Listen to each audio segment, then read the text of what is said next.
sidang berlangsung dengan lancar, ya, tidak terjadi perdebatan, dan itu juga yang diminta oleh beliau dari sejak sidang pertama. Itu kami apresiasi, sehingga kami sebagai pemohon juga mendapatkan waktu yang cukup, ya, tidak pernah dipotong, sehingga kami bisa menyampaikan apa yang perlu kami sampaikan, keberatan-keberatan kami maupun pertimbangan-pertimbangan kami itu dengan sangat baik. Demikian juga dengan kami juga menyimak dari apa yang disampaikan oleh termohon. Nah, pada simpulan ini saya ingin menyoroti pertama itu dari apa yang disampaikan simpulan oleh termohon, ya. Jadi termohon tampaknya memang kalau dalam bahasa Belandanya itu kopoh, ya. Jadi kopoh itu keras kepala begitu, ya. Amar putusan yang jelas-jelas menyatakan bahwa hakim itu sudah memerintahkan untuk mematuhi pasal 75 ayat 2 dan 3 dan pasal 206 seandainya mereka memang tidak sepakat atau tidak menerima. Itu betul-betul mereka belot gitu, ya. Artinya mereka benar-benar tidak mengakui itu. Dan bahkan tadi kalau saya mendengar simpulan di termohon itu tetap mendasarkan kepada P21. Jadi mereka itu membawa kepada seakan-akan sidang itu tidak pernah terjadi gitu loh. Sidang yang terjadi di PN Jakarta Timur 4 kali sidang dengan beban biaya begitu besar dari negara itu dianggap oleh jaksa itu seakan-akan nggak ada. Bahkan amar putusan pun juga dianggap oleh mereka seakan-akan tidak ada. Mereka menyiratkan bahwa ini kembali lagi ke P21.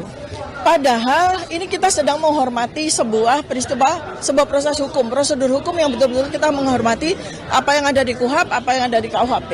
Ya, dan saya terutama sebagai dalam hal ini mantan terdakwa dan mantan tersangka, bukankah seluruh masyarakat Indonesia, para media juga lihat, ya, bahwa sejak awal 11 Mei 2025 dan seterusnya saya menjadi saksi, terlapor, tersangka, saya wajib lapor berkali-kali, berbulan-bulan, kemudian saya didudukkan dalam kursi terdakwa, saya selalu patuh. Tidak pernah saya mangkir dan sebagainya. Dan kemudian apa yang ditetapkan oleh hakim pada PN Jakarta Timur juga kami patuhi. Kami sudah bersiap-siap seandainya memang kejaksaan JPU dalam hal ini akan membawa perkara ini kepada pasal 206, artinya membawa banding ke pengadilan. Kami sudah siap. Tapi malah mereka sendiri yang mengingkari apa yang sudah mereka jalankan. Apa yang kita sama-sama jalankan itu mereka ingkari sendiri dan seakan-akan menafikan atau mengabaikan. Terjadi sekali lagi ignoratio legis, ya. Seakan-akan tidak ada sidang, seakan-akan tidak pernah ada sidang di PN Jaktim, dan mereka kembali kepada P21. Mereka kembali menyebut-nyebut tentang tersangka, ya. Kemudian mereka kembali lagi menyebut tentang bahwa pelimpahan berkas P21 itu sah dan sebagainya. Mereka kembali menyebut kepada apa yang menjadi wilayah dari Polda Metro Jaya, ya. Dan jadi artinya itu seakan-akan bahwa semua proses yang sudah terjadi selama berbulan-bulan ini dianggap tidak ada. Bahkan kalau memang mau dibawa ke situ, ya kami sendiri sudah menyatakan bahwa itu sudah terjadi sehingga kami tidak perapitkan gitu. Jadi saya dan advokat kami itu bersepakat untuk tidak memperapitkan soal kami dinyatakan sebagai tersangka. Padahal itu sebenarnya cacatnya tuh banyak. Cacat prosedur maupun cacat berita acara tuh cacat hukum acara tuh banyak sekali gitu. Kalau mau remind, ya, P21 terjadi ketika P19 itu terjadi pada 100 hari lebih. Itu sudah menggagalkan dari saya sendiri gitu loh. Tapi malah mereka mengutak-ngatik kembali ke soal itu.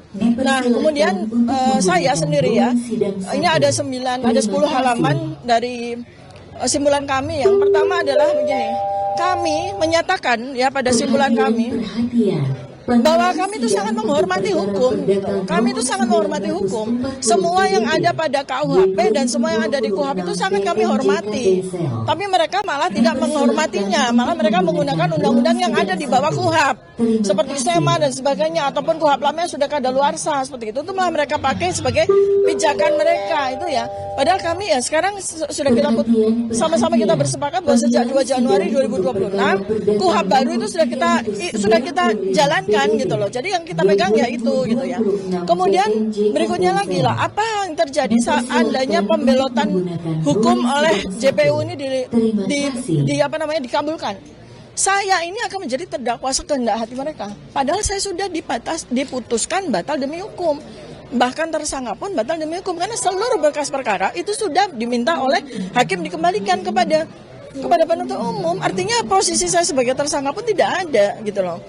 Jadi kalau seandainya peradilan ini tidak memutus apa yang kami minta dalam petitum kami, artinya saya disandera sebagai terdakwa dengan sewenang-wenang, dengan semena-mena, tanpa hukum gitu loh. Di luar hukum, tidak ada koridor hukum fasilitas kepada saya untuk disandera sebagai terdakwa. Ketika amar putusan dari PN Jakarta Timur itu sudah diketok palu oleh hakim gitu ya. Jadi seperti itu. Itu yang kami pertahankan supaya sekali lagi tidak terjadi kepada warga negara Indonesia yang lain, tidak terjadi kepada anak bangsa yang lain. Posisi yang dihormati oleh hukum disewenang-wenangi oleh aparat penegak hukum sendiri. Ya, itu. Kemudian terakhir dari saya nanti akan diteruskan kepada advokat saya ya. Sekali lagi, pasal 75 ayat 4 itu tidak ada pada putusan PN Jaktim. Tetapi itu yang digunakan oleh termohon, oleh jaksa penuntut umum. Itu namanya sekali lagi itu ignoratio legis, pembelotan hukum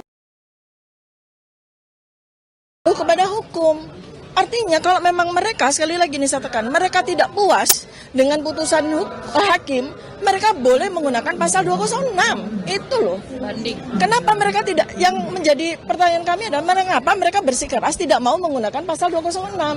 Itu kan aneh ya, padahal itu fasilitas loh. Kalau mereka tidak terima, sedangkan kami malah tidak diberikan fasilitas tersebut ya, kami terima aja gitu kan. Seperti itu ya. Kemudian berikutnya lagi adalah sekali lagi, ini juga tadi saya juga melihat ya, karena mereka itu kepepet, tidak punya dasar yang jelas, apalagi ahli mereka kemarin juga dicecar oleh para advokat kami ya, dan pada akhirnya ahli itu juga bersetuju dengan pendapat-pendapat kita, tidak bisa memberikan argumentasi yang jelas, sementara ketika kami menghadirkan saksi dan ahli, mereka juga tidak punya hak jawab, tidak menggunakan hak jawab mereka, artinya mereka bersetuju dengan apa yang disampaikan oleh saksi dan ahli kami, kan seperti itu. Tidak ada pertanyaan sama sekali, tidak ada perlawanan sama sekali terhadap apa yang disampaikan oleh saksi dan ahli kami. Artinya mereka bersepakat dengan apa yang disampaikan oleh saksi dan ahli. Kan itu udah jelas ya. Nah, mudah-mudahan sekali lagi ini saya berdoa, kami berdoa dan mohon doanya kepada seluruh masyarakat Indonesia bahwa untuk kesekian kali kita bermohon kepada Allah Subhanahu wa taala agar hukum betul-betul bisa tegak berdiri dengan seadil-adilnya dan sebenar-benarnya di tanah air kita tercinta ini. Download Tribun X sekarang. Menghadirkan lokal menjadi Indonesia.